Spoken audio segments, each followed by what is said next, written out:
그래서 로마서 10장 8절 한번 보시면 8절부터 15절까지를 이게 쭉 한번 말씀들을 상고해 보도록 하겠습니다. 그래서 8절을 먼저 보시면 그러면 무엇을 말하느냐. 앞에 무엇인가를 이야기를 했습니다. 많은 얘기를 했지만 그 얘기를 오늘 다 할 수 없어서 앞에 내용들을 우리 성도님 한번 읽어보시고 그 내용을 이야기하기 위해서 8절이 기록되어 있는 거니까 그래서 그러면 무엇을 말하느냐. 말씀이 내게 가까워 내 입에 있으며 내 마음에 있다 하였으니 곧 우리가 전파하는 믿음의 말씀이라. 바울은 지금 이 이야기를 하면서 로마 교회에다가 이 이야기하면서 뭐라고 이야기하느냐 하면 우리가 뭔가를 지금 전파하고 있다. 근데 그 전파하고 있는 것이 어디 있다라고 이야기를 하느냐 하면 내게 가까웠다. 그리고 내 마음에 있다. 이렇게 이야기를 하고 있습니다. 좀 이해가 되시죠? 이 얘기가 무슨 얘기인지. 그럼 앞에 내용은 뭐냐 하면 유대인들은 그러지 못했다라는 내용들이에요. 그들은 유대인들은 왜 하나님께 선택을 받고 하나님이 그들에게 많은 미련을 두고 많은 말씀들을 기록하셨을까요? 그들이 선택된 민족인 이유가 어디에 있을까요? 답은 아주 간단합니다. 누구를 드러내기 위한 겁니까? 하나님이 어떤 분인지를 그들 민족을 통해서 드러내기를 원하셨죠. 근데 그들은 그것을 알아듣지를 못했습니다. 실패했죠. 그래서 그 실패한 것이 이제는 누구에게로 넘어왔다라고 바울은 이야기하느냐 하면 이방인인 우리에게 넘어왔다는 거예요. 예수 그리스도를 통해서 이스라엘이 다 하지 못한 그 사명을 이제 누구를 통해서 하시고자 하시느냐 하면 저와 여러분을 통해서 하시고자 하는 겁니다. 그래서 그러니까 우리라고 이야기하는 것은 바울뿐만 아니라 복음을 가졌던 믿음의 선진들 모두를 이야기하는 것이겠죠. 문자적으로는 그 시대에 누구를 이야기하는 것이고 시간을 벗어났을 때에는 복음이 우리에게 오기까지 모든 것을 다해서 이 믿음의 말씀을 전했던 그들을 말하는 것이죠. 그것이 지금 어디에 있다라고 이야기하느냐 하면 내 입에 그리고 내 마음에 있다는 거예요. 내라고 이야기를 했으니까. 자, 그러면 어떤 말씀일까요? 그것이 바울이 이야기하고자 하는 주된 내용일 거 아닙니까? 그래서 9절부터 그 내용을 이야기를 하고 있습니다. 그래서 입에 있는 것, 그 다음에 마음에 있는 것. 그러면 입과 마음에 있어야 하는 것이 무엇인가요? 결론을 한번 이야기를 해보면 짧게 한번 이야기를 해본다면 말씀이에요. 여러분의 무엇이 있어야 되느냐 하면 여러분 마음에도 말씀이 있어야 하고 그 다음 여러분 입에도 무엇이 있어야 하고 말씀이 있어야 하고 그럼 우리 삶들 한번 돌아볼 필요가 있겠죠? 먼저 내 마음 안에 말씀이 충만하게 채워져 있는가? 그 말씀 가운데 어떤 것인가? 내가 복받기 위한 말씀들인가? 이런 부분들 한번 우리가 돌아볼 수 있겠죠? 그리고 우리가 입에 말이 있어야 하는데 우리의 입에 어떤 말들이 있을까? 여러분 입에는 하루 종일 깨어 있을 때 입이 말을 하는 거니까 그 말에 무엇이 있을까요? 이런 부분들을 우리가 한번 살펴보는 것이 유익할 것이다 라는 생각을 합니다. 그리고 전도 집회도 우리가 무엇을 위해서 있느냐 하면 아까 우리가 전했던 앞에 이야기했던 우리가 전파하는 믿음의 말씀의 내용이 무엇이냐 하면 우리가 5일간의 내용입니다. 우리가 전하고자 하는 것, 우리가 받았던 것, 우리가 증거하려고 하는 모든 내용들이 5일의 시간 동안에 있기 때문에 그렇습니다. 자, 여기 제가 이렇게 성경에 없는 것을 넣습니다. 큰일 났네. 성경에 없는 걸 넣었으면 큰일 났네. 그 얘기가 아니라 조금 이해를 쉽게 하기 위해서 지금의 문법대로 이 말씀을 한번 적용을 시켜본 겁니다. 성경에는 구약에 있는 말씀들을 많이 인용했다고 이야기를 했죠. 그래서 우리가 보는 성경들 보면 이 들여쓰기를 했어요. 들여쓰기 한 것은 구약의 말씀을 인용한 겁니다. 누군가의 말을 인용할 때 들여쓰기를 합니다. 그런데 8절에는 우리가 보는 10장 8절에는 들여쓰기가 돼 있어야 안 돼 있어요? 돼 있습니까? 8절에? 안 돼 있습니다. 쭉 읽어 나가다 보면 19절, 18절 한번 봅니다. 좀 넘어가서 18절은 그러나 내가 말하노니 저희가 듣지 아니하였느뇨? 그렇지 아니하다. 그 소리가 온 땅에 퍼졌고 그 소리가 하면서 어떻게 했습니까? 들여넣죠. 옛날 성경에 그런 것들이 없는 성경들이 많아요. 근데 이것을 우리가 좀 더 읽기 편하게 하기 위해서 성경을 재본하고 만든 분들이 우리의 편의를 위해서 이렇게 해놓은 것이죠. 마찬가지로 지금 그러면 무엇을 말하느냐 하는 것을 들였으면은 더 좋았겠죠. 우리가 이렇게 편집을 할 때. 그래서 제가 그것을 편의상 뭘로 바꿨냐 하면 어느 말을 가져오거나 할 때 우리가 콤마, 더블 쿼테이션이라 그럽니다. 더블 쿼테이션으로 가로 안에다가 이렇게 넣습니다. 그러면 이것은 문법적으로 뭐냐 하면 누군가의 말을 인용했다는 거예요. 우리 문법에 그렇습니다. 우리가 글을 쓸 때. 그래서 이렇게 다른 말을 인용한 거예요. 그러니까 누가 인용한 겁니까? 바울이 말을 인용한 거예요. 어떤 말을 인용을 했을까요? 어디 성경을 인용을 했을까요? 어디를 인용했을까요? 옛날 관주 성경, 우리 박정도 집사님은 지금도 이렇게 돼 있는 성경을 보시더라고. 이 가로인가요? 세로인가요? 세로? 네, 세로 쓰기. 이렇게가 가로고, 세로 쓰기로 돼 있는 성경을 지금도 보시더라고. 근데 그 성경들을 보면 옛날에 관주 성경이라고 해서 관주가 굉장히 잘 돼 있습니다. 그래서 그런 성경들은 지금도 보면서 이 성경이 어디에 있는 걸 인용했을까? 관주로 보면 성경이 굉장히 쉽게 이해가 되어집니다. 근데 이제 제가 보는 성경에는 신명기 30장 14절이라고 적어놨어요. 이런 것들이 도움이 되겠죠. 그래서 신명기 30장 11절을 제가 이렇게 옮겨 두었습니다. 한번 찾아서 같이 읽도록 하겠습니다. 같이 읽는 게 아니라 한번 제가 읽어드리도록 하겠습니다. 신명기 30장입니다. 신명기가 어디 있는지는 아시죠? 근데 우리가 이제 설교를 하거나 교제를 하거나 그럴 때 대부분 그 대상을 구원받은 지 5년, 10년 되신 분들 대상으로 이렇게 교제를 하다 보니까 당연히 알겠지라고 생각을 하거든요. 근데 또 막상 그렇지는 않더라고요. 그래서 우리가 교제하거나 또 이렇게 설교를 하거나 그럴 때 장절도 정확하게 이야기해주고 또 페이지 수를 이야기를 해주면 조금 더 배려가 되지 싶습니다. 그래서 310페이지죠. 구약. 신명기 10장 11절부터 14절까지를 제가 읽어드리겠습니다.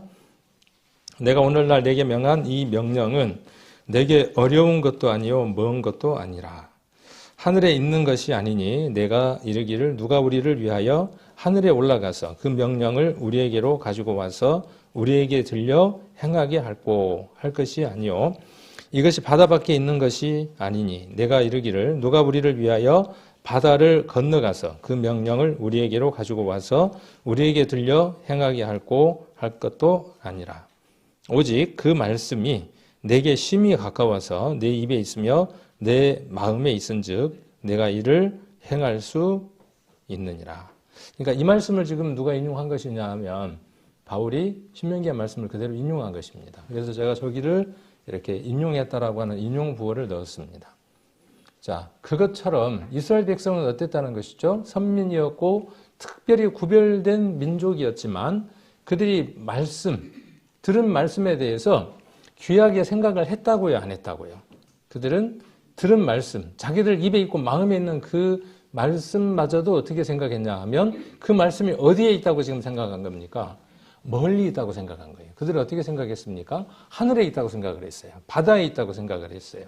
누군가가 지금 어떻게 해주기를 원하는 거죠? 그 말씀을 가지고 와서 자기들에게 말해주기를 원했다. 이렇게 이야기를 하고 있습니다. 그러나 이미 신명기에서 무엇을 말하느냐 하면 이미 너희들이 수없이 들었던 그 말씀이다라고 말하고 있는 것이죠. 이스라엘은 듣습니다. 들으라 이스라엘아 이렇게 이야기를 했죠. 이스라엘아 들으라 이렇게 번역되어 있지만 원문에는 들으라 이스라엘아 이렇게 되어져 있습니다. 그래서 그들은 수없이 들었습니다. 그리고 어떻게 했습니까? 수없이 그들은 입으로 그것을 암송하고 외우는 일들을 했습니다. 그러함에도 불구하고 그들이 하나님의 말씀을 잘 행하고 순종했느냐? 그렇지 못했다는 것이죠. 하나님보다는 무엇이 더 가까웠습니까? 자기들 눈에 보이는 물질적인 것, 지금 우리가 똑같습니다. 자기들이 들어갈 땅, 가나안 땅에 있는 그 거민들이 두려웠고 그들이 섬기는 신이 훨씬 더 자기들이 아는 신보다 더 커 보였고 그래서 하나님의 말씀이 마치 행하기 어려운 말씀으로 순종하기 어려운 말씀으로 그들은 생각하고 있었다는 것이죠. 그 얘기를 다시 한 번 더 이스라엘 민족들에게 기억나게 하는 것이죠. 아마 이 성경을 아는 사람들이라면 이미 이때 구약 성경이 있었으니까 구약 성경을 그들이 읽으면서 또 읽었던 사람들은 이 말이 무엇을 말하는지를 알 수 있었겠죠. 그러니까 말씀은 명령은 명령, 말씀, 규례, 율례 모든 것들을 우리가 무엇으로 한번 정리해 볼 수 있냐면 하나님이 우리에게 주신 말씀이다라고 이야기를 해볼 수 있습니다. 그리고 그 말씀은 크게 둘로 나눌 수 있습니다. 율법도 하나님이 주신 말씀이에요. 그 말씀을 둘로 나누면 하라, 하지 말아요. 그러니까 뭐냐 하면 말씀은 명령이에요. 지금 우리에게 하나님 뭐라고 말씀하시느냐 하면 예수 그리스도를 믿으라 라고 하는 것이죠. 모든 사람들에게 예수 그리스도를 믿으라였어요. 처음 사람 아담과 하와에게는 하나님이 주신 명령이 무엇이었느냐 하면 먹지 말라였어요. 지금은요. 지금은 먹으라예요. 그렇죠. 그때는 먹으면 죽는답니다. 지금은 어떤 겁니까? 예수 그리스도를 먹어야 영원히 산다예요. 그 말씀이 여기 보니까 어려운 거예요? 어렵지 않는 거예요? 어렵지 않는 거예요. 근데 사람들은 이스라엘 사람은 어떻게 생각했다고요? 어려운 것으로 생각했다고요. 어려운 것으로. 하나님의 명령은 하나님의 말씀은 결코 어렵거나 무거운 것이 아니다고요. 그러면 그것이 어렵고 무거운 이유는 무엇입니까? 그렇죠. 어디에 있는 겁니까? 하나님께 있는 것이 아니라 내게 그것이 문제가 되어지기 때문에 어려운 거예요. 신앙은 믿음이라고 하는 것은 주어가 주체가 바뀌는 겁니다. 내게에서 나라고 하는 그 주어에서 내가라고 하는 그 주어에서 무엇으로 바뀌는 것이냐 하면 하나님이 예수님으로 바뀌는 겁니다. 이것이 무엇이냐 하면 진정한 신앙입니다. 그러니까 하나님의 말씀은 행할 수 있어요, 없어요? 자꾸 우리가 전도 집회 때 들었던 무엇을 자꾸 떠올리느냐 하면 이렇게 이야기할 때 방해되는 게 뭐냐 하면 율법도 말씀 가운데 하나인데 그러면 율법 우리가 지킬 수 있어? 지킬 수 없는데? 왜 지킬 수 없어? 마음까지도 온전하게 지켜야 되는데? 이러면서 어때요? 누가 또 자리를 잡습니까? 자기 자신이.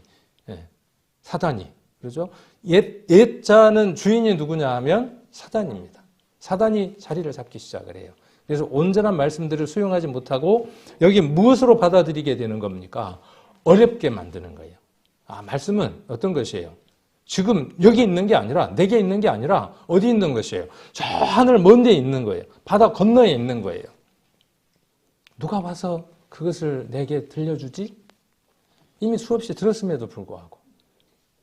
자, 그래서 14절에 제가 말씀을 이렇게 색깔을 바꿔놓은 데에는 그만한 이유가 있습니다. 내가 이를 능히 행할 수 있습니다. 행할 수 있습니다. 하나님 우리에게 하라 하지 말라고 하는 것은 우리가 능히 그것을 할 수도 있고 하지 않을 수도 있기 때문에 하지 말라 하라고 말씀해 주신 겁니다.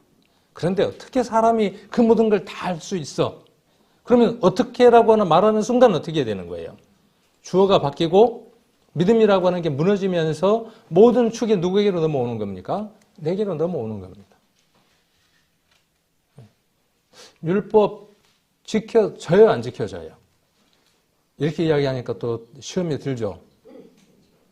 말씀에는 그렇다고 돼 있네요. 이제 그래야 되는데. 그런데 우리가 어떻게 음란한 생각까지 그렇게 할 수 있나요? 근데 할 수 있다고 되어져 있잖아요. 하는 사람도 있어요. 그것 속에 들어가 있는 사람들도 있어요. 근데 뭐라고 이야기하느냐 하면 사람이 어떻게 그게 가능한가?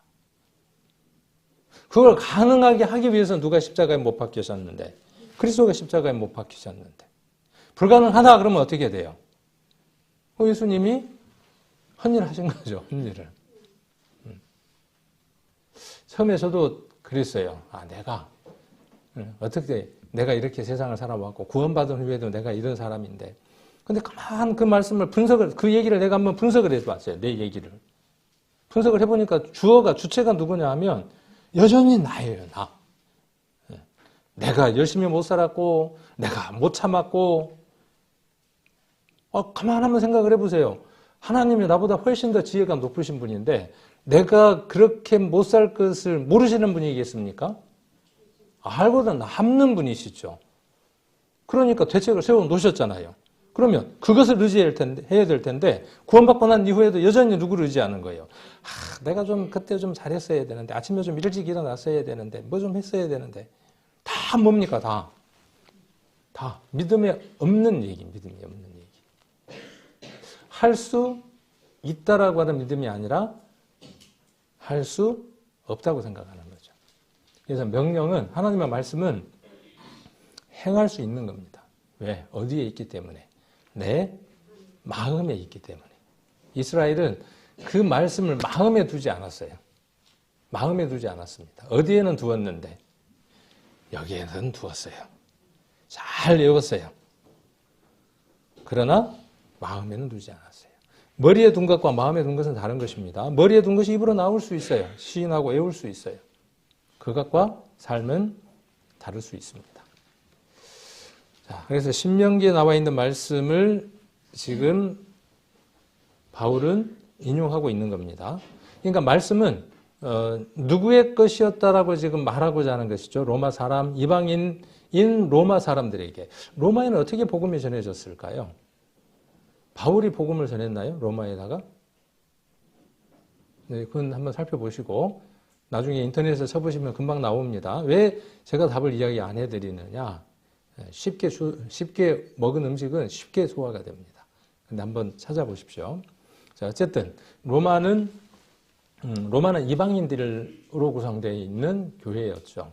그래서 그 이방인들에게 무엇을 말하느냐 하면 구약에 있었던 이스라엘에게는 이렇게 특별한 것이 있었다. 하나님이 그들에게 직접 말씀하셨고 그들을 위한 말씀들이 있었다. 그러나 그들이 어땠다?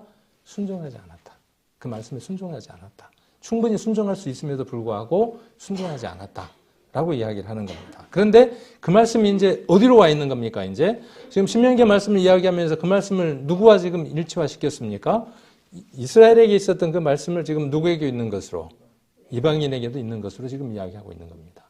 그러면 그런 잘못을 우리도 반복할 수 있는 거죠. 네. 그래서 그 말씀이, 근데 어떤 말씀이? 구약은 무엇을 이야기할까요? 구약의 전체 내용이 무엇일까요? 천지를 창조하셨다.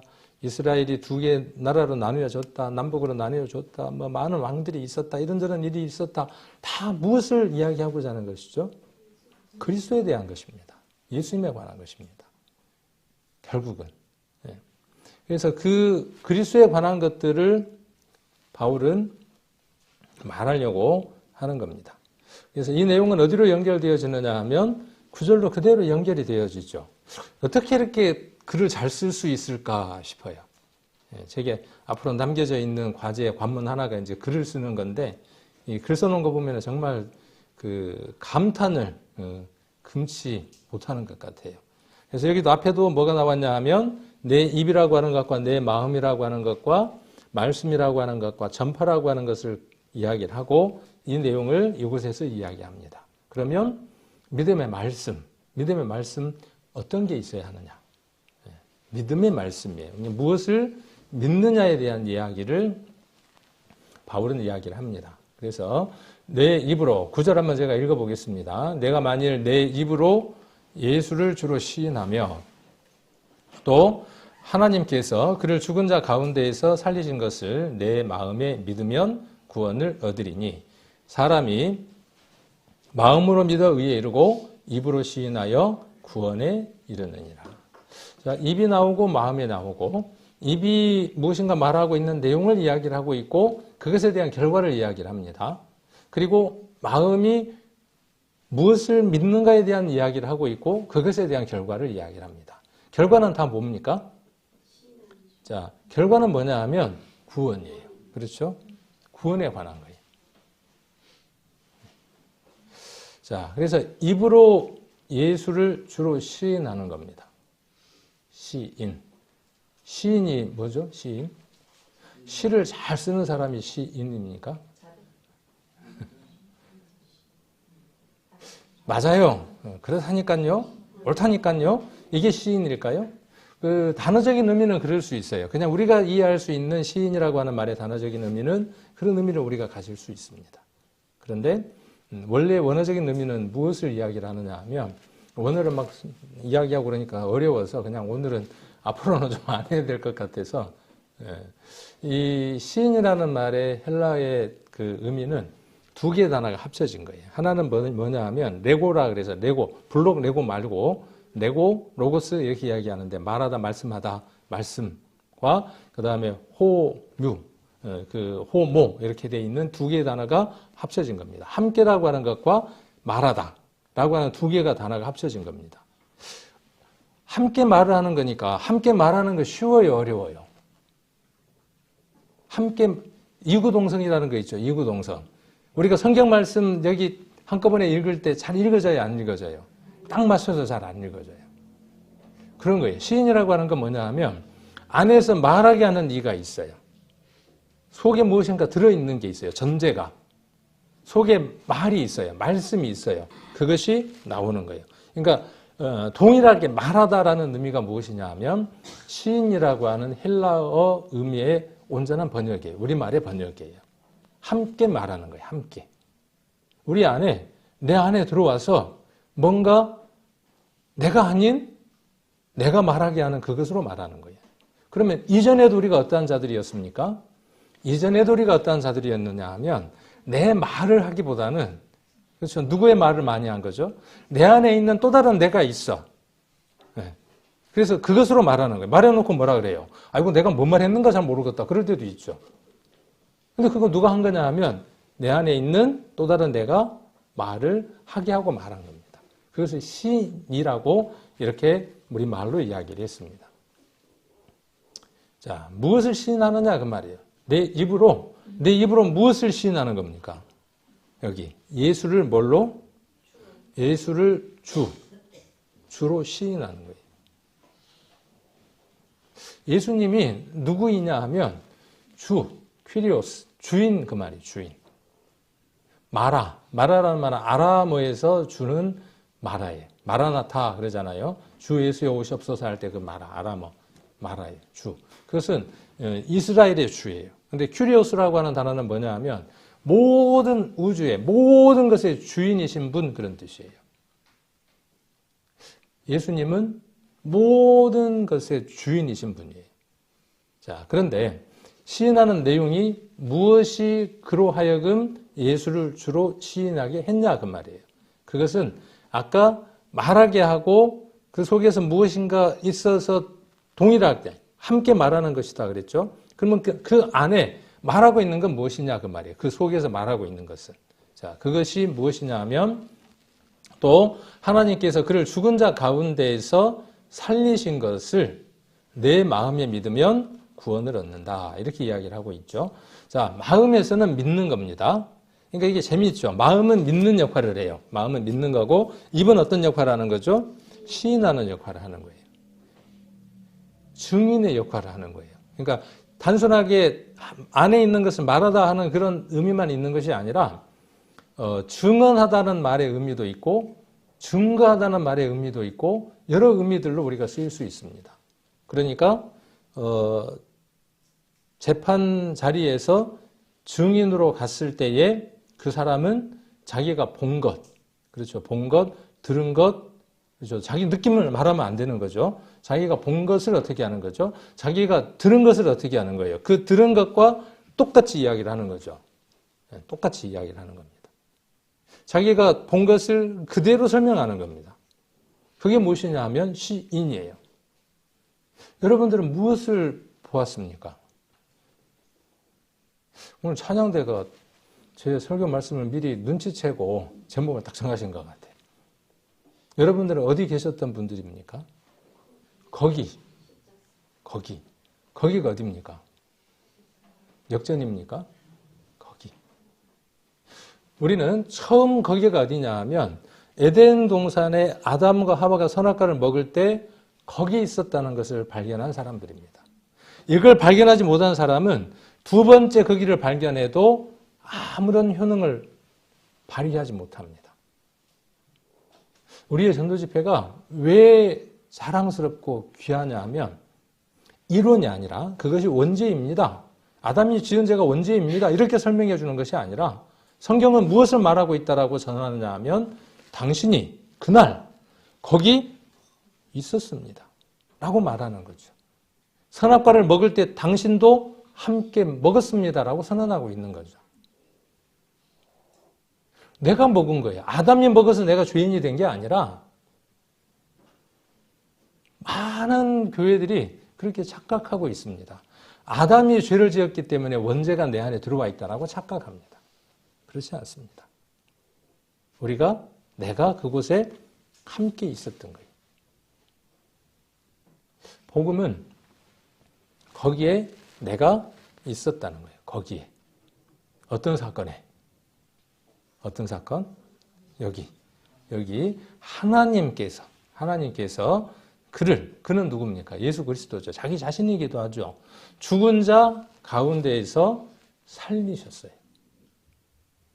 이게 믿어집니까? 이게 믿어져요? 이거 믿어지는 것은요, 기적 같은 일입니다. 네, 기적 같은 일이에요.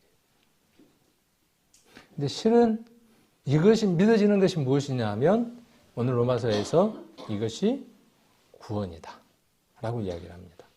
마음에 이것이 믿어진 것이 무엇이다? 구원이다 라고 이야기를 합니다. 그리고 이것을 말하는 것, 이것은 누구에 의해서 온 것입니까?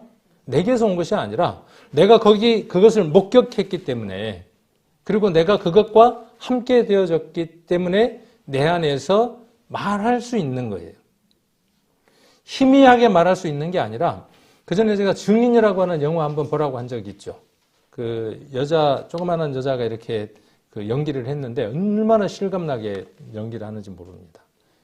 당신은 착한 사람입니까? 그러고 이제 물으면서 하는 그 영화의 내용 보면 자기가 들었던 내용 말하는 것이 두려워요. 자기도 죽을 것 같으니까. 그러나 그 두려움을 극복하고 증언해야 되는 자리에서 증인으로서 분명하게 명확하게 토시 하나도 안 틀리고 말하거든요. 그게 뭐냐 하면 입에 있는 거예요. 입에 있는 것. 누구 입에 있어야 하는 겁니까? 여러분 입에 있어야 하는 겁니다. 제 입에 있어야 하고. 자, 그것이 어디에 있지 않으면 말할 수 없는 것이죠? 마음에 있지 않으면 말할 수 없는 거예요. 지금 우리는 이것을 말하는 데 있어서 누구도 목숨을 내놓으라고 말하지 않습니다. 그렇죠? 이것 믿는 거 말하는데 누가 잡아갑니까? 세금이 듭니까? 누가 돈을 내어놓으라 그럽니까? 죽인다고 합니까? 자, 그런데 예수님이 십자가에 못 박혀 돌아가시고 난 이후에 불과 1세기, 100년 안에를 한번 생각을 해봅시다. 어떤 상황이었을까요? 우리가 요한계시록에 기록됐던 그 당시 AD 한 90년경만 우리가 한번 되짚어 올라간다면, 지금으로부터 한 2000년 전으로만 되짚어 올라간다면 그때의 마음 안에 있었던 이것, 내가 거기 있었던 현장에 대한 메시지를 증언하는 그 일을 할 때 무엇을 각오해야만 합니까? 죽음을 각오해야만 합니다. 그 역사가 긴 역사를 가지고 있죠. 그리고 복음이 들어간 나라 안에는 많은 사람들이 그것을 담보로 해서 복음을 전했습니다. 우리나라도 마찬가지죠. 이 복음, 이 구원, 이것을 전하기 위해 그들 마음에 담았고 그들 입에 있는 그것을 증거하기 위해서 배를 타고 오는데 어떻게 해요? 홍 쏴가지고 어떻게 해요? 들어오도 못하고 배에서 내려보지도 못하고 어때요? 죽은 선교사들이 우리나라에 많은 사람들이 있다는 것을 우리가 역사 안에서 알고 있죠. 그런 것들을 통해서 우리에게 복음이 왔습니다. 그리고 너무나 지금은 이 얘기를 하는 데에 자유롭습니다. 자유롭습니다. 그리고 이것이 이제는 귀한 것이 아니라 누구나 다 아는 얘기로 치부가 됩니다. 그러나 그렇지 않습니다. 그러나 그렇지 않다는 것입니다. 그래서 입으로 시인하는 것, 마음에 믿는 것, 두 개는 불가분의 관계입니다. 그렇죠? 마음에 믿는 것하고 입으로 말하는 것하고 분리할 수 있어요, 없어요? 분리할 수 없어요. 물론 이제 거짓말로 말하면 어쩔 수 없는 것이지만, 자, 그래서 마음에 믿는 만큼 말할 수 있는 겁니다. 마음에 믿는 만큼 말하는 거예요. 그래서 구절을 보면 재밌는 게 입에서 어딥니까? 마음이에요. 구약은 어떻게 됐습니까? 들으라라고 이야기를 했고 들었던 것들이 그들의 입에 있어서 그것을 날마다 암송함으로 말미암아 어디로 들어갔습니까? 마음 안으로 들어갔습니다. 마음 속으로 들어갔습니다. 그런데 그 일이 이루어질 때 순서를 보면 10절을 보면 참 재밌습니다. 9절은 입에서 어디로 갑니까? 마음으로 들어가죠. 그런데 10절은 어떻게 합니까? 이제 그것이 받는 사람 입장에서 어떻게 그것이 이루어지는가에 대한 순서를 이야기를 하고 있습니다. 여러분은 10절의 것들이 우리에게 이루어진 것을 아멘으로 수용하죠. 사람이 마음으로 믿었죠. 마음으로 믿었습니다. 사람, 여러분이죠. 저와 여러분. 마음으로 믿었어요. 뭘 믿었습니까? 뭘 믿었습니까? 많이 이야기할 게 많아요? 많습니까? 네, 여기에서 짧아요. 간단해요. 우리는 이것에서 출발하고 이것에서 모든 것들을 전해야 합니다. 많은 사람들은요, 이렇게들 말하는 것들을 참 많이 들어봅니다. 우리 교회는 바닥 면적이 60평인데 6층까지 있어. 지하도 있어. 우리 교회 목사님은 박사학위가 몇 개인지 알아? 우리 교회 목사님은 방송에도 나오거든. 우리 교회는 선교사를 몇 명을 보냈는지 알아? 아프리카에도 교회가 있고 저 오제도 교회가 있어. 몽골에도 있고. 이번에 내가 몽골에 단기 선교를 갈 거야. 제가 뭔 얘기를 하려고 할까요? 그게 전부일까요? 근데 실상 무엇은 없느냐 하면 자기가 주님을 만났던 것에 대한 시인, 입에 말이 없어요. 다 누구 얘기냐 하면 드라마 본 얘기하고 별반 다를 바가 없어요. 우리의 신앙이 그럴 수도 있습니다. 우리의 신앙이 그럴 수도 있어요.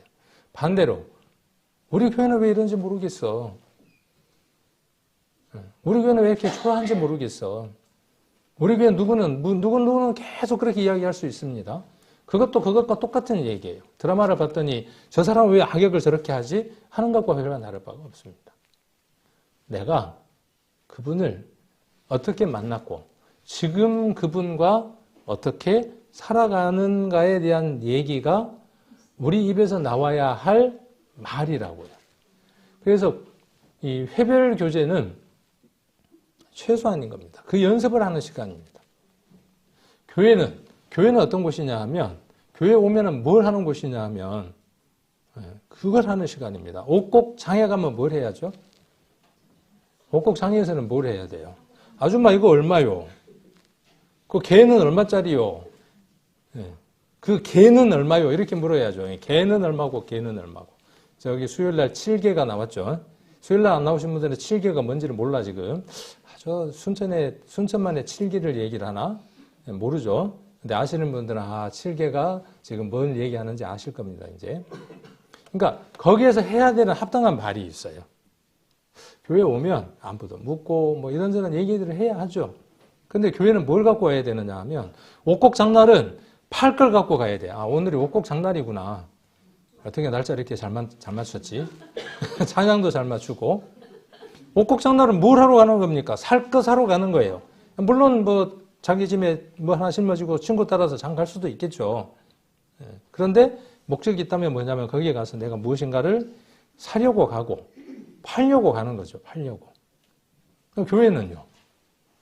똑같은 이치 아닙니까? 교회는 뭐 하는 곳입니까? 우리 전도 집회 때 많이 이야기하는 것처럼 오늘 교회 가는 날이구나. 성경책이 어디 있지? 가만히 있어봐라. 내가 어디다 뒀지? 찾아갖고 먼지 털털 털어갖고 가방이 어디 갔지? 가방에다 넣어갖고. 그래서 이곳에 오면 제가 보고 이야기하는 건 아닙니다. 제가 뭐 CCTV 설치한 것도 아니고 제가 그랬다 그 말이에요. 어떻게 잘 알겠습니까? 혹간에는 이런 얘기를 들으면서 나보고 하는 얘기인가 보다 그런데 그럴 수도 있지만 제가 하는 얘기예요. 제가 그냥 하는 얘기예요. 근데 이게 바뀌지 않으면 교회는 교회가 아닌 거예요. 그럼 교회를 교회답게 만드는 건 누가 교회를 교회답게 만드는 거냐 하면 저와 여러분이 교회를 교회답게 만드는 겁니다. 뭘로 만들 수도 있고 옥곡 장날로 만들 수도 있고 여기서 뭘 팔면 예수님 때 그랬던 것처럼 여기에서 뭘 팔면 비둘기 팔고 환전하고 그러면 뭐예요? 예수님을 갖다 엎어야 되는 장소가 되는 겁니다. 그러나 이것이 아니더라도 여러분들의 구역 모임이든 가정이든 몇 명이 모였든 그곳에서 무엇을 말하면 내 믿음에 있는 것을 말하면 내 믿음에 있는 것이 무엇이에요? 내가 거기 있었던 얘기를 하는 거죠. 거기 있었던 것을 얘기를 하려면 거기 있었던 걸 봐야 할 거 아니에요. 네. 성경을 읽든지 아니면 요즘은 많은 매체들이 있으니까 듣든지 그리고 그 가운데 가장 먼저는 뭐냐 하면 자기 교회에 선포되는 성경의 말씀을 주된 것으로 듣지 않으면서 다른 것을 들으면 잘 될 것 같죠? 안 됩니다. 그래서 가장 먼저는 뭐냐 하면 우리 교회 안에 하나님이 주신 말씀들 부족해 보이지만 저 사람이 내 눈에 부족해 보이지만 하나님이 그를 들어서 그 시간 말씀하고 계신다라가 우리의 온전한 믿음이잖아요. 그것들을 통해서 우리가 공급받고 수요일날 말씀드렸던 것처럼 머리가 온전하게 채워지고 그 다음 온 마디가 공급받아서 성장하면 장성한 분량까지 이르러지는 거죠. 그래서 우리 마음에 믿는 것이 무엇인가가 정말 중요한 겁니다. 세상 사람들도 믿음이 있다고 이야기를 합니다. 그 믿음을 가진 사람들이 못 해내는 것들이 없습니다. 그런데 우리의 믿음은 무엇일까요? 우리의 믿음은 주저앉아 있는 믿음이 아닌가. 우리의 믿음은 모든 것들을 다 바꾸고도 남을 만한 강한 힘이 있는 내용을 가진 믿음이에요. 왜요? 그것을 우리에게 주시려고 그리스도가 선택하신 것은 여기 기록되어 있는 것처럼 죽으신 것이죠. 죽으시고 그 가운데에서 살아나셨다는 것이죠. 자, 여기 사도행전 17장 31절을 보시면 사도행전은 말 그대로 성령이 임해서 복음이 어떻게 전해졌는가 하는 것을 기록한 것이 사도행전이죠. 17장은 누구의 설교냐 하면 바울 선생님의 설교가 주된 내용으로 기록되어 있습니다. 바울이 이방신을 섬기는 그곳에서 아레오바고 위에서 담대하게 무엇을 말하느냐 하면 너희가 지금 섬기고 있고 너희가 알고 있는 그 신이 참신이 아니다. 너희들이 섬기려고 하고 너희들이 섬겨야 하는 신이 어떤 신인지를 내가 너희에게 알게 하겠다. 그렇게 이야기하는 내용이 바울의 설교의 서두입니다. 우리 전도집회 지금 하죠. 전도집회 서두가 무엇입니까? 우리가 섬겨야 하는 신은 누구인가에 대해서 알려주는 것이죠. 바울의 그 설교를 차용한 게 전도집회 내용입니다. 2022년 1월 달에 제가 17장에 대한 설교를 그렇게 해드렸습니다. 바울의 설교는 우리 전도집회를 그대로 반대죠. 바울의 설교를 우리가 차용해서 그 순서대로 복음을 전하고 있습니다. 이렇게 말할 수 있는 부분들입니다. 그래서 한번 17장을 자세히 한번 읽어보시고 그 결론이 무엇이냐 그 말이에요.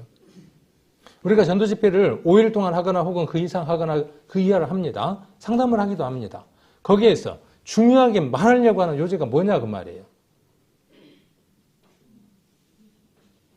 눈치가 있으신 분은 아 저것이구나 그러고 눈치를 채셨을 거예요. 이미 오늘 제가 말하려고 하는 요지가 무엇이냐 하면 믿어야 하는 이 부분. 그러니까 하나님께서 그를 죽은 자 가운데에서 살리신 것을 믿는 이것. 이것이 뭐냐 하면 성경에서 가장 중요한 일이다 그 말이에요. 하나님이 모든 사람이 얻기를 원하는 그것, 구원. 그 구원이 어떻게 이루어지는가에 대한 짧으면서도 굵으면서도 명확한 답이 이것이다 그 말이에요. 이것을 길게 설명하는 시간이 우리가 전도집회의 마지막 날이 되는 거죠. 바울은 우리가 전도집회 때 마지막 날 이야기하는 것처럼 바울은 모든 것들을 함축적으로 정리하면서 이렇게 이야기를 합니다. 17장 31절 같이 한번 읽겠습니다. 여기 보시고 이는 정하신 사람으로 하여금 선하를 공의로 심판할 날을 작정하시고 이에 저를 죽은 자 가운데에서 다시 살리신 것으로 모든 사람에게 믿을 만한 증거를 주셨음이니라 하니라. 자, 천하를 공의로 심판하는 날을 작정하셨다. 그러니까 예수님 오신 날이 무슨 날이냐 하면 종말이 정해진 날이 되는 겁니다. 그래서 예수님이 오시는 그날부터 종말이 시작되었다라고 말할 수 있습니다. 자, 그런데 바울은 뭐라고 이야기하느냐 하면 내가 수없이 많은 얘기를 했잖아. 천지가 지어진 것도 이야기하고 우리도 전도집회 때 마찬가지죠. 많은 걸 이야기를 하는데 그런데 확실하게 믿을 만한 증거 하나가 있다는 거예요. 뭘 증거로 이야기를 합니까? 저를 죽은 자 가운데에서 다시 살리신 것. 이것만큼 확실한 증거가 없다는 거예요. 이거를 못 믿으면 이 증거를 보지 못했으면 거기 있었던 사람이 아니다 그 말이에요. 이걸 보지 못했는데 무엇으로 말하겠냐 그 말이에요. 그러니까 말이 힘이 없어. 자기가 직접 본 게 아니니까 어때요? 힘이 없어.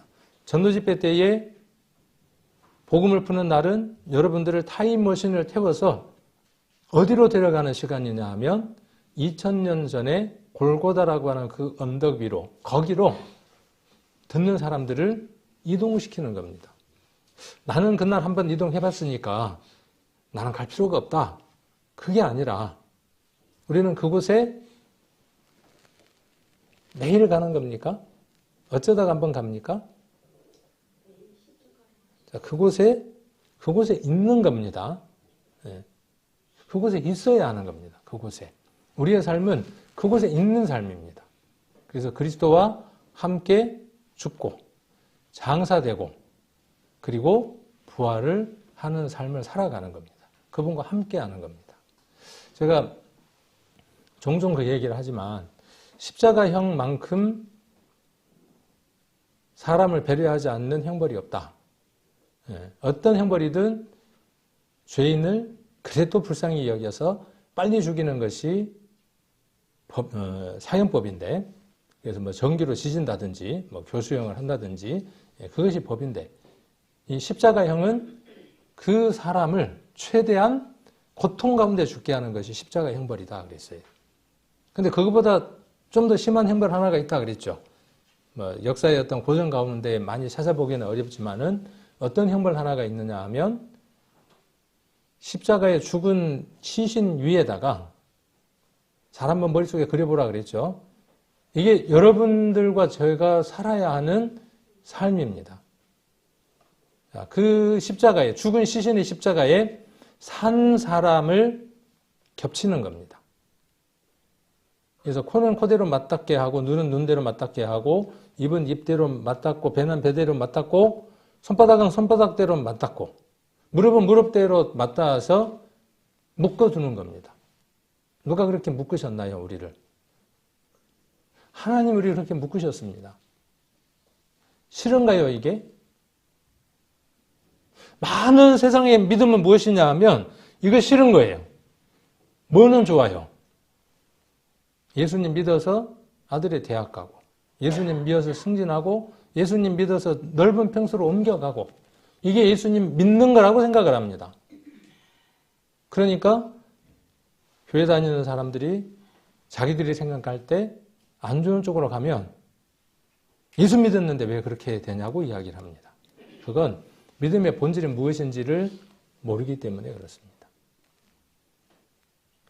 전도집회 때 수없이 예수님이 십자가에 못 박혀 돌아가셔서 과거, 현재, 미래의 모든 죄를 다 사함받았다고 하는 사실을 절실히 확실하게 분명히 믿었다고 할지라도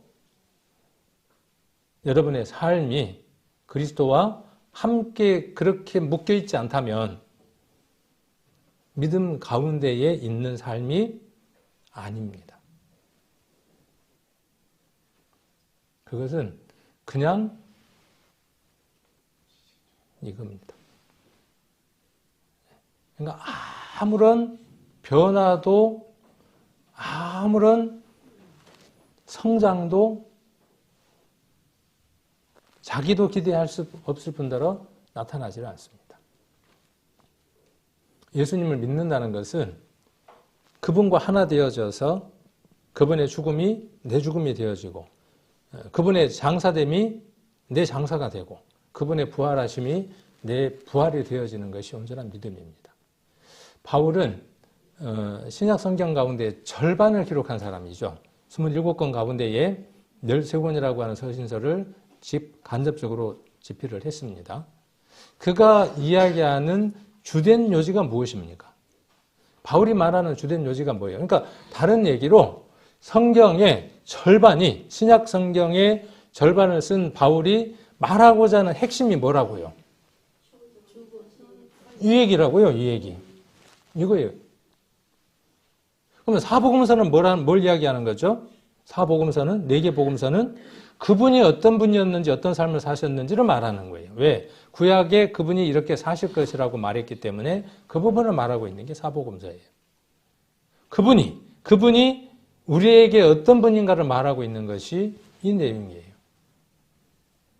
만일 사복음서만 있다면 성경은 그냥 윈전기예요. 윈전기. 그러나 바울의 서신서가 있기 때문에 예수님은 우리와 하나가 되어지는 분이 되어야 하는 것이 되는 거죠. 자, 그래서 믿을 만한 증거, 무엇이 믿을 만한 증거라고요? 전도 집회 때 천지가 창조된 것, 믿을 만한 증거 맞습니까? 맞습니다. 네. 노아 방주가 발견된 것, 믿을 만한 증거 맞습니까? 맞습니다. 소돔과 고모라가 발견된 것 맞습니까? 맞습니다. 믿을 만한 증거예요. 근데 그 모든 증거를 다 발견하고 온전하게 그 모든 것들을 다 믿는다고 할지라도 무엇이 빠졌다면요? 오늘 이게 빠졌다 그러면 아무런 의미가 없는 거예요. 요거. 이게 없으면 아무런 의미가 없다고요. 자, 믿을 만한 증거는 뭐냐 하면 저를 죽은 자 가운데에서 다시 살리신 것이 증거라고요. 예수님이 십자가에 매달리신 것과 3일 동안 장사된 것과 부활하신 이것, 역사도 분명하게 말하고 있고 성경도 분명히 그것을 기록하고 있고 인류의 시간마저도 기원 전과 기원 후를 예수님으로 두고 있다 그 말이에요. 분명한 사실이에요. 그런데 역사가 그렇게 쓰고 있기 때문에 그들이 구원을 받았다? 그렇게 말할 수는 없어요. 그것이 누구 것이 돼야 돼요? 오늘 찬송 드린 것처럼 거기 내가 있었느냐 그 말이에요. 지금은요? 지금도 거기 있어야죠. 그때 있었는데 지금은 없어. 아까 있었는데 지금은 없어. 아까 있었으면 지금도 있어야죠. 그러면 무엇을 말할까요? 그러면 뭘 말하느냐 하면 오늘 아까 앞에서 이야기한 대로 뭘 시인하느냐 하면 예수님이 주인이십니다. 예수님이 주입니다라고 말한다고요. 믿음의 선진들이 무엇 때문에 그 믿음을 포기하지 않았느냐 하면 이것 때문에 포기하지 않았다고요. 그들은 분명히 뭘 봤어요? 예수님이 십자가에 매달리시는 것도 보았고 부자의 무덤에 장사되는 것도 보았고 그분이 부활하셔서 자기들과 함께 있었던 것도 분명하게 보았기 때문에 그렇습니다. 그래서 그들이 말한 게 뭐예요? 이거예요. 바울은요. 다메섹 도상에서 누구를 만났습니까? 부활하신 예수님을 만났죠. 여러분은요? 안 만났습니까? 여러분도 만났죠. 바울은 뭔 얘기를 했습니까? 만난 그 예수님을 말했어요. 시인했어요. 시인하니까, 말하니까 어때요? 너 죽여버린다 그랬죠. 그래도 뭐예요? 그래도 말하는 것이죠. 자, 11절로 13절 보시면 성경에 이르되 누구든지 저를 믿는 자는 부끄러움을 당치 아니하리라 하니 유대인이나 헬라인이나 차별이 없습니다. 여기에 왜 이 얘기가 나왔을까요? 유대인이나 헬라인이나 차별이 없다는 얘기가 왜 나왔을까요? 앞에 누구 얘기를 했기 때문에 말씀이 누구를 위한 것이었다. 처음에 유대인들을 위한 것이었다 그 말이에요. 그런데 그들이 받아들였다 안 받아들였다? 안 받아들였다. 그러니까 그들이 어떻게 된다? 핍박을 당하게 된다. 이방인의 충만한 숫자가 차기까지 더러는 완악하게 된다. 그 얘기를 하는 겁니다. 지금. 연결이 되죠. 자, 거기에 이제는 그 말이 이제는 지금은 어떻게 됐습니까? 예수님이 오셨으니까 이제는 어떻게 됐습니까? 유대인이나 헬라인이나 12절에 차별이 없어요. 자, 그리고 성경에 이르되 그랬단 말이에요. 성경에 이르되. 그러면 이르되 뒤에는 뭐예요? 또 아까 말을 가져온 표시가 돼야 되겠죠. 다른 데서 성경을 지금 가져와서 말하고 있는 것이죠. 로마서 9장 33절도 같이 표현되어져 있는 걸 볼 수 있습니다. 기록된 바 보라. 내가 부딪히는 돌과 거치는 반석을 시온에 두노니 저를 믿는 자는 부끄러움을 당치 아니하리라 함과 같으니라. 좀 차이가 있나요? 똑같은 말씀을 인용을 했습니다. 어떤 말씀을 인용한 것이냐 하면 이사야서 28장 16절을 인용한 말씀입니다. 똑같은 말씀을 인용했음에도 불구하고 9장 33절에서는 저를 믿는 자는 이라고 되어 있고 10장에서는 앞에 뭐가 포함됐습니까? 누구든지라는 말이 포함됐죠. 그러니까 옛날에는 누구만 그렇게 할 수 있었다는 거예요. 유대인들만 그럴 수 있었다 그 말이에요. 그런데 헬라라는 모든 이방인의 대표니까 이제는 그런 거 제한 없이 누구든지 유대인이든지 못생겼든지 잘났든지 누구든지 저를 믿는 자는 자, 저를 믿는 거예요. 그러니까 믿음의 내용이 뭡니까? 이제 헤매면 안 돼요. 다른 답을 이야기하면 안 돼요. 믿음의 내용이 뭐예요? 아까 이야기해드렸어요. 믿음의 내용이 뭐예요? 이게 믿음의 내용이에요. 저를 죽은 자 가운데에서 다시 살리신 것, 거기 내가 있었던 것, 그것과 함께 된 것, 그게 우리의 믿음의 내용이에요. 복잡하게 이야기할 거 없어요. 이것이 우리 믿음의 주된 내용입니다. 자, 그래서 저를 믿는 자는 어때요? 부끄러움을 당치 않아요. 이것이 이사야 28장 16절에 나와 있는 말씀, 이 말씀을 우리가 기초로 해서 한 말씀이죠. 이 말씀도 제가 많이 드렸던 말씀인 것 같아요. 시험한 돌이고 귀하고 견고한 기초돌이에요. 그것을 믿는 자. 그것이 누구냐 하면 돌이죠. 여기서는. 근데 그 돌이 누구예요? 자, 베드로전서 2장을 한번 보겠습니다. 베드로전서 2장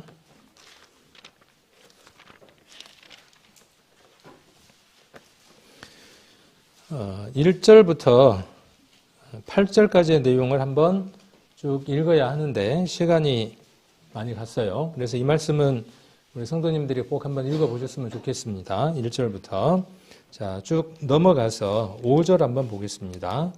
자, 너희도 산돌같이 자, 여기 지금 베드로가 지금 말하는 것이죠. 베드로전서 2장 5절입니다. 페이지 379페이지 자, 너희도 산돌같이 신령한 집으로 세워지고 예수 그리스도라고 하는 돌, 그 4절에 기록되어 있는 대로 보배로우신 돌, 보배로운 산돌, 예수님이죠. 그 예수님처럼 돌은 돌인데 죽어있는 돌이 아니에요. 그래서 영어에는 리빙스톤, 돌인데 살아 움직이는 돌이에요. 예수님이 살아 움직이는 돌이니까 우리도 어떠한 돌이 되는 거죠? 5절에 산돌같이 신령한 집이 되는 거예요. 신령한 집. 이 신령하다는 말이 뭐 이렇게 수염이 나 있고 그런 걸 이야기하는 게 아니라 영으로 말미암아 살아가는 집이에요.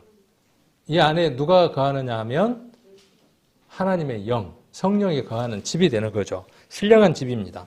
신령한 집은 이제 어떻게 살아야 합니까? 신령한 집으로 세워지고 예수 그리스도로 말미암아 하나님이 기쁘게 받으실 신령한 제사를 드릴 거룩한 제사장이 될지니라. 우리가 신령한 집입니다. 성전입니다. 그리고 그 안에서 뭘 하는 겁니까? 여기 신령한 제사를 지내는 거예요. 신전에서는 뭘 하니까? 신에게 제물을 바치니까 신전에서 제물을 바치니까 그 장소를 신전이라고 이야기를 하죠.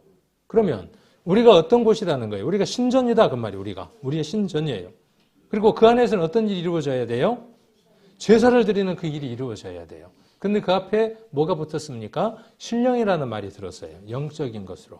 이것이 로마서 12장과 연결되어 있다고 하는 느낌이 팍 들어오죠. 그 느낌 맞습니다. 자, 그리고 그 주체가 누가 돼야 합니까? 여러분이에요. 거룩한 제사장이 누가 돼야 돼요? 예전에는 누가 주체였습니까? 그리스도가 대제사장으로 그 모든 일을 다 이루셨어요. 그러나 이제 우리가 그분과 하나 되어져서 그 안에서 이 일을 누가 주도적으로 하는 겁니까? 저와 여러분이 그 일을 주도적으로 하는 겁니다. 그래서 거룩한 제사장이 될지니라 이렇게 이야기를 하고 있습니다.